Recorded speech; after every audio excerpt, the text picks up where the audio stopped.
आपल्या देशासाठी त्याच पद्धतीने आपल्या ह्या भारत मातेसाठी ज्यांनी केलेले जे कर्तृत्व असेल त्या कर्तृत्वाचे जे काही गुण असतील ते गुण या ठिकाणी व्यक्त करण्यासाठी आपण हा जो काही कार्यक्रम असतो तो कार्यक्रम या ठिकाणी आपण संपन्न करत असतो हे बघतो.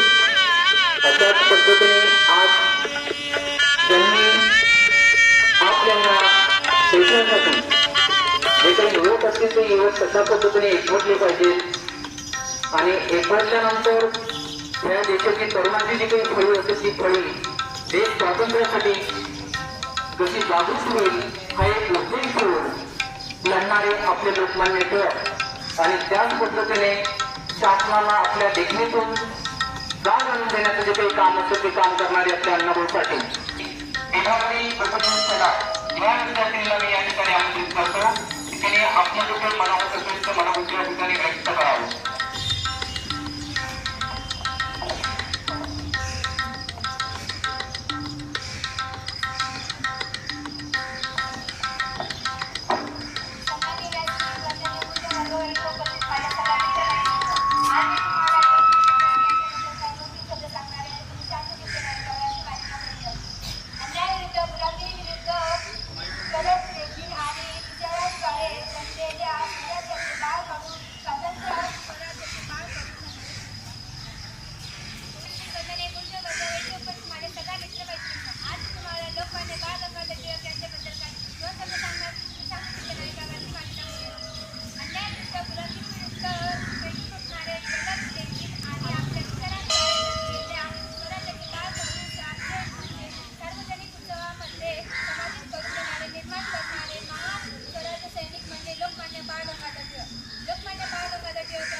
आपल्या मनासाठी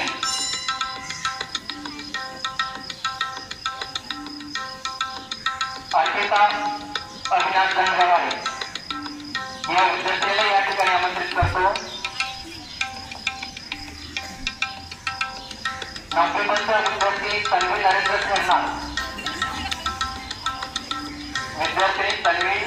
खैरनार या विद्यार्थ्याला या ठिकाणी आमंत्रित करतो की ते आपलं मनोगत या ठिकाणी व्यक्त करावं. स्वराज्य हा माझा जन्मसिद्ध अधिकार आहे आणि तो मी मिळवणारच अशी सेवा बाजूला करणारे लोकमान्य टिळक सन्माननीय व्यासपीठ आदरणीय गुरुवर्ग व येथे उपस्थित माझे विद्यार्थी मित्रांनो, आज मी तुम्हाला लोकमान्य टिळक यांच्याविषयी काही दोन शब्द सांगणार आहे. ते तुम्ही सुद्धा नाही का अशी माझी नम्र विनंती. लोकमान्य टिळक यांचा जन्म 23 जुलै 1856 रोजी चिखली या गावी झाला. त्यांचे पूर्ण नाव केशव प्रफुल्ल टिळक असे होते. त्यांना दादाने बाळ असे म्हणत. त्यांच्या वडिलांचे नाव गंगाधर तर आईचे नाव पालखीबाई असे होते. लोकमान्य टिळक हे लहानपणापासून कुशाग्र बुद्धीचे होते. त्यांनी 1877 मध्ये पुण्यातील डेक्कन कॉलेजमध्ये आपली पदवी मिळवली. त्यांनी केसरी आणि मराठा हे दोन वृत्तपत्रही सुरू केली आणि लोकांनी एकत्र यावे यासाठी त्यांनी सार्वजनिक गणेशोत्सव व शिवजयंती हे दोन उत्सव सुरू केले. इंग्रज सरकार विरुद्ध आवाज उठवल्यामुळे त्यांना अनेक तास तुरुंगवास भोगावा लागला. भंडाऱ्याच्या तुरुंगात त्यांनी गीता रहस्य नावाचा एक ग्रंथही लिहिला. अशा या दोन नेत्याच्या मृत्यू 1 ऑगस्ट 1920 रोजी मुंबई येथे सरदार गृह येथे झाला. अशा या दोन रस्ते मोठे मोठे जनात अण्णाभाऊ साठे यांच्या जयंतीनिमित्तही मी काही दोन शब्द बोलू इच्छिते. शांतपणे ऐकावे अशी माझी नम्र विनंती. अण्णाभाऊ साठे यांचे जन्म 1 ऑगस्ट 1920 रोजी वाटेगाव येथे झाले. त्यांचे पूर्ण नाव तुकाराम भाऊराव साठे असे होते. गरिबी व भेदभावामुळे त्यांना शिक्षण घेता आले नाही. ते आपल्या वडिलांसोबत मुंबईला आले. त्यांना जगण्यासाठी खूप संघर्ष करावा लागला, पण ते सुटले नाही. ते नेहमी म्हणायचे की नैराश्य हे जगाच्या धुळीप्रमाणे आहे. फटकली की जसा हाताला बनते. त्यांनी शिक्षण न घेताही साहित्य क्षेत्रात आपलं प्रचंड कामगिरी गाजवली. ते म्हणत की मी जे जीवन जगतो आणि अनुभव तेच मी घेतो. त्यांनी कादंबऱ्या भोवाले कथा संग्रह त्यांची मुंबईची लावणी व माझी महिना गावत आहे ह्या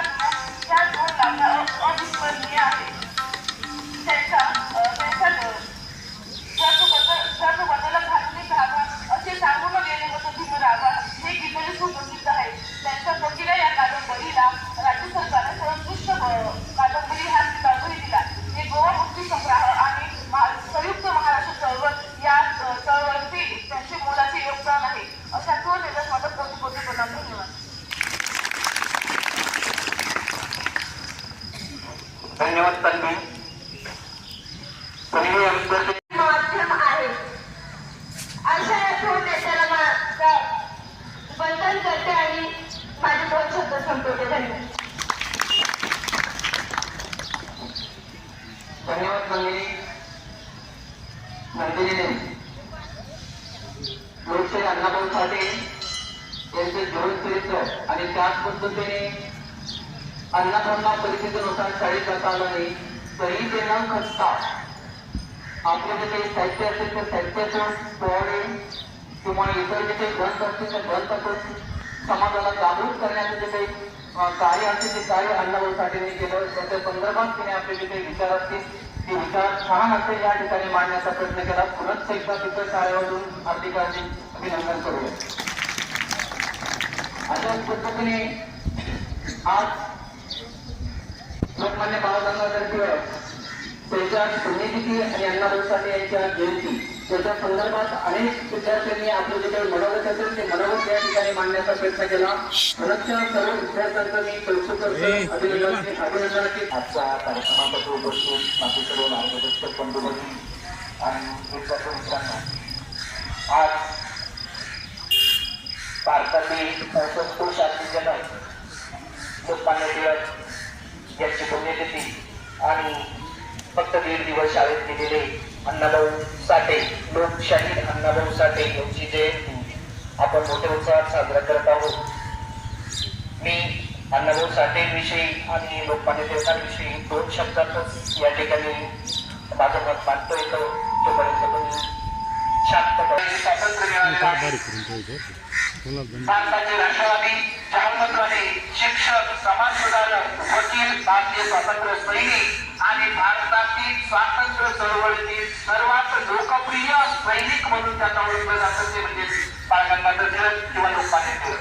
कारण की बरेच व्यक्ती या ठिकाणी स्वातंत्र्य सैनिक होऊन गेले परंतु त्यांच्यातील सर्वात जास्त लोकप्रिय व्यक्तिमत्व म्हणून बाळ गंगाधर टिळक यांना या ठिकाणी ओळखलं जातं. तर असे हे टिळक या ठिकाणी भारताच्या स्वातंत्र्यासाठी जसं महत्वाचं काम केलं तसंच त्यांनी भारताच्या स्वातंत्र्यासाठी जी लेखणी होती ती लेखणी सुद्धा त्यांनी या ठिकाणी केली. 1881 मध्ये मराठीमध्ये केसरी आणि इंग्रजीमध्ये मराठा नावाचं वृत्तपत्र त्यांनी सुरू केलं आणि त्या लेखणीतून किंवा त्या वृत्तपत्राच्या माध्यमातून भारतावर होणारे अन्याय अत्याचार भारताला स्वातंत्र्याची गरज काय या ही सर्व माहिती त्या वृत्तपत्रातून जनतेपर्यंत पोहोचवण्याचं काम आणि इंग्रज सरकारपर्यंत पोहोचवण्याचं काम त्यांनी या ठिकाणी केलं.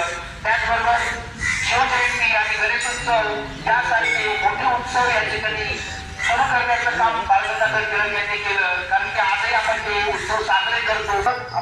आमचे मार्गदर्शक माननीय अपूर्व भाऊ यांचाही आज वाढदिवस आहे. मी माझ्या वतीने आणि शाळेच्या वतीने भाऊंनाही आजच्या वाढदिवसानिमित्ताने हार्दिक शुभेच्छा देतो आणि मला संयोजकांनी बोलण्याची जी संधी दिली त्याबद्दल मी आभार मानतो आणि माझे 2 शब्द इथे संपतो. जय महाराज. धन्यवाद सर. जानकरांना या ठिकाणी हे दोन्ही नेते लोकमान्य बाळ गंगाधर टिळक आणि अण्णाभाऊ साठे यांच्या जीवनावरती जे काही मनोगत असेल ते मनोगत व्यक्त करण्यासाठी या ठिकाणी मी त्यांना आमंत्रित केलं. सरांनी या ठिकाणी अण्णाभाऊ साठेंचं जे जीवनचरित्र असेल ते जीवनचरित्र या ठिकाणी तुम्हाला वापर दाखवलं. अण्णाभाऊ साठे अध्यक्ष आपले आदरणीय अण्णासाहेब यांना मी विनंती करतो त्यांनी आपले विचार या ठिकाणी मांडावे. आज एक आवर्ष 2 महान नेत्यांची जयंती आणि पुण्यतिथी साजरी करण्यासाठी आपण या ठिकाणी एकत्र जमलेलो आहोत. पहिले थोर स्वातंत्र्य सेनानी लोकमान्य टिळक इंग्रज काळामध्ये इंग्रजांना सहशिपो करून सोडणारे लोकमान्य टिळक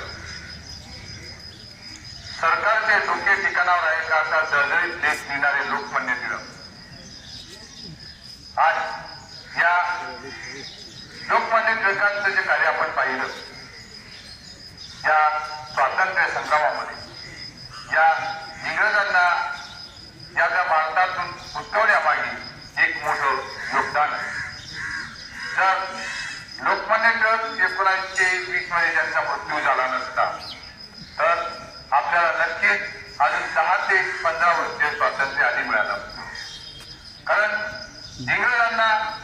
अतिशय शौकी या भारतीय समाजाला एकत्र करण्यासाठी त्यांनी गणेशोत्सव शिवजयंती त्या काळामध्ये आपल्या भारतीयांना एकत्र सुद्धा येऊन आपले विचार व्यक्त करता येत होते. आणि या महान समाज सुधारकांमुळे आज आपण स्वातंत्र्याची फळ चाकतो आहोत. ब्रेकची साथ असेल, दुसरी काही आजाराची सगळं याच्यामध्ये या आपल्या भारतीय समाजाला टिळकांनी अतिशय सरळ अर्थाने आम चुकून त्या ठिकाणी काम केलेलं आहे. दुसरे जे विचारवंत आहेत चांगलं सांगायचं 1.5 दिवस फक्त शाळेमध्ये गेले, 1.5 दिवस फक्त शाळेत गेलेले. आपण कायम शाळेत येतो, आपल्याला 5 ओळींचा निबंध लिहिता येत नाही. त्यांनी 35 कादंबऱ्या लिहिल्या. 1.5 दिवस शाळेत जाणार म्हणून 35 कादंबऱ्या लिहितो म्हणजेच खूप बुद्धिमत्ता. आणि आपल्या या दिनदरी एवढ्या समाजासाठी अतिशय मोठ्या प्रमाणात योगदान त्यांनी दिलेलं आहे. या दोन्ही नेत्यांना मानाचा मुजरा करतो. दुसरं, आपल्या आदिवासी सेवा समिती नाशिक आणि महात्मा गांधी विद्यामंदिर नाशिक या दोघं संस्थेचे समन्वय माजी शिक्षक आमदार मान्य अपूर्व विरे यांचा आज वाढदिवस. या वाढदिवसानिमित्ताने या ठिकाणी त्यांना विद्यालयातर्फे आणि तुमच्या सगळ्यांतर्फे त्यांना हार्दिक हार्दिक शुभेच्छा. त्यानंतर आपल्या विद्यालयामध्ये जे काही गरीब विद्यार्थी आहेत, गणवेश शिकवू शकत नाही, या विद्यार्थ्यांसाठी वडील येथील प्रतिष्ठित नागरिक कैलासवासी उदाव बागुल यांचे नातू रमणलाल बुधा बागुल यांचे चिरंजीव यशपाल रमणलाल बागुल यांनी आपल्या गरीब विद्यार्थ्यांसाठी एक 15 गणवेश या ठिकाणी दिलेले आहेत. त्यानंतर विनोद आत्माराम बोरसे माजी सरपंच व सदस्य कृषी उत्पन्न बाजार समिती मालेगाव राहणार वजयखेडे यांनी आपल्या या गरीब विद्यार्थ्यांना 5 गणवेश दिलेले आहेत. तर या सन्माननीय दोन्ही व्यक्तींचं विद्यालयामार्फत मी हार्दिक हार्दिक आभार मानतो. आणि ते जे गणवेश आहेत ते नावं घेतलेले आहेत, सगळ्यांची नावं त्या ठिकाणी त्यावेळेच्या वाचतील त्या पद्धतीने आपण ते गणवेश वाटप करणार आहोत. तर पुढे म्हणायचे मला मिळाले लोक सरकारी नाही, तर ते जे दानशूर व्यक्तींनी ते दिलेलं आहे, तर त्यांनी जेवढं दिलं तेवढं आपण स्वीकारलेलं आहे. त्या पद्धतीने हे गणवेश वाटप या ठिकाणी होईल. आणि आज आपण सर्वांनी एक शिस्तीचं पालन करायचं आहे. काल प्रत्येक वर्गामध्ये जाऊन मी सांगितलं की उद्या गणवेशातच यायचं, पण तरी सुद्धा बऱ्याच जणांचं शाळेत लक्ष नसतं. काय सूचना आपल्याला दिलेली आहे काय नाही हे मात्र लक्षात नसतं. विनंती सुद्धा त्याच्यामध्ये बरेचसे मोकळे केस विदाऊट ड्रेस थोडीशी शिस्त आज बिघडलेली वाटत आहे. काल मी स्वतः प्रत्येक वर्गात गेलो आलो का नाही. कोटी कोटी प्रणाम. जय हिंद, जय महाराष्ट्र. कार्यक्रमाचे आभार मानावे. लोकशाही अन्नभाऊ खरं तर जे लोकांसाठी शाहिरी करतात, लोकांसाठी काम करतात, 1.5 दिवस शाळेत गेल्यानंतरही किती महान बुद्धिमत्ता, अनेक कादंबऱ्या सरांनी अनेक पद्धतीचं त्यांचं वर्णन केलेलं आहे. त्यांच्या जयंती आणि लोकमान्य आपल्या संस्थेचे संवर्धन, आमचे मार्गदर्शक, आम्हाला नेहमीच सहकार्य करणारे आणि वेळोवेळी उत्कृष्ट मार्गदर्शन करणारे, खरं तर ज्यांनी स्त्री शक्ती संघटना स्थापन केली होती त्या काळात अनेक अचंगुड्यांचे अपंग यांना सायकली त्यांनी दिल्या होत्या. त्यांचाही आज वाढदिवसाचा त्रिवेणी संगम आहे. अशा कार्यक्रमाचं अध्यक्षस्थान आपल्या शाळेतील आदरणीय प्राचार्य माननीय श्री एस.टी. वाघ अण्णासाहेब यांनी स्वीकारलं. त्याबद्दल मी आपल्या सगळ्या विद्यार्थ्यांच्या वतीनं त्यांचं स्वागत करतो, मनपूर्वक आभार मानतो. त्यांनी अध्यक्षस्थान स्वीकारलं त्याबद्दल त्यांना धन्यवाद देतो. त्याच पद्धतीने या ठिकाणी जानकर सरांनी दोघं नेत्यांविषयी आणि माजी आमदार डॉक्टर अपूर्व हिरे यांच्याबद्दल सविस्तर अशी माहिती आपल्याला या ठिकाणी दिली. त्यांचंही मी विद्यालयाच्या वतीने सहर्ष स्वागत करतो, बरोबर आभार मानतो आणि त्यांनाही धन्यवाद देतो.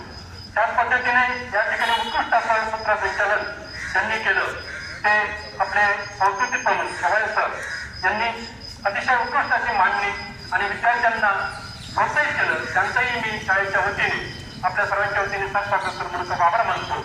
आणि खरं तर ज्यांची एक एक आपल्या याची टिप्पणी करून छायाचित्रण करून जे उत्कृष्ट प्रज्ञामागे काम करतात असे आईरे सर असतील, त्याचनंतर डुकळे सर असतील, त्याच पद्धतीने आपल्या कार्यक्रमाचं सुसूत्रता यावी म्हणून यासाठी सोनवणे सर असतील, त्याच पद्धतीने मोरे सर असतील, या ठिकाणी उपस्थित असलेले शेलार सर, त्याच पद्धतीने या ठिकाणी हिरे मॅडम, सर्व आदरणीय शिक्षक कर्मचारी बंधू, त्याचपणे विद्यार्थी आपण या ठिकाणी मोठ्या संख्येने उपस्थित राहिलात आणि कार्यक्रम अतिशय उत्कृष्ट पद्धतीने पार पडला. त्याबद्दल तुमचंही स्वागत होतो. ज्या विद्यार्थिनींनी या ठिकाणी उत्कृष्ट भाषण केलं त्या सर्व विद्यार्थ्यांना शाळेच्या वतीने धन्यवाद देतो. असं मुलांनी सुद्धा थोडा भाग घेतला पाहिजे.